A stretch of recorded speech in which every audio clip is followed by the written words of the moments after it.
साथियों, रियासत गुजरात से बड़ी खबर आ रही है कि अहमदाबाद के कोविड अस्पताल में आग लगने से वहां दाखिल 8 लोग हलाक हो गए हैं। 8 लोग मौत के मुंह में चले गए हैं। इन मरने वालों में हलाक शुदगान में और मौत के मुंह में जाने वालों में 5 मर्द हैं, 3 औरतें हैं।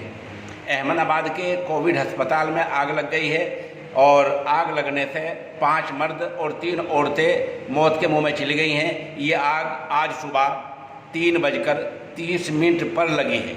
अस्पताल में 40 से ज़्यादा मरीज बीमार भर्ती थे।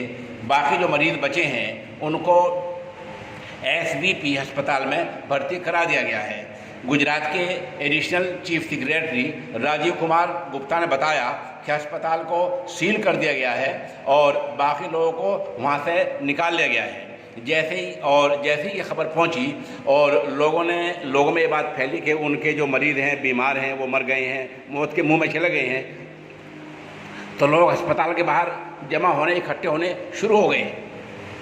बाद में सोशल इंडिया न्यूज़ को पता चला कि जो 8 लोग हलाक हुए हैं, 8 लोग जो लुक़्मा अजल हुए हैं और जिनको कोविड का बीमार बताया गया था और जिनकी रिपोर्ट पॉजिटिव थी, उनमें वारिस मंसूरी 42 साल, नवनीत शाह 18 साल, लीलाबेन शाह 72 साल, नरेंद्र शाह 51 साल, अरविंद भावसार 72 साल, ज्योति संघी 55 साल, मनु भाई रामी 82 साल, भाविन शाह 51 साल। ये 8 लोग हैं जो आज सुबह अहमदाबाद अस्पताल में आग लगने से मौत के मुंह में चले गए हैं।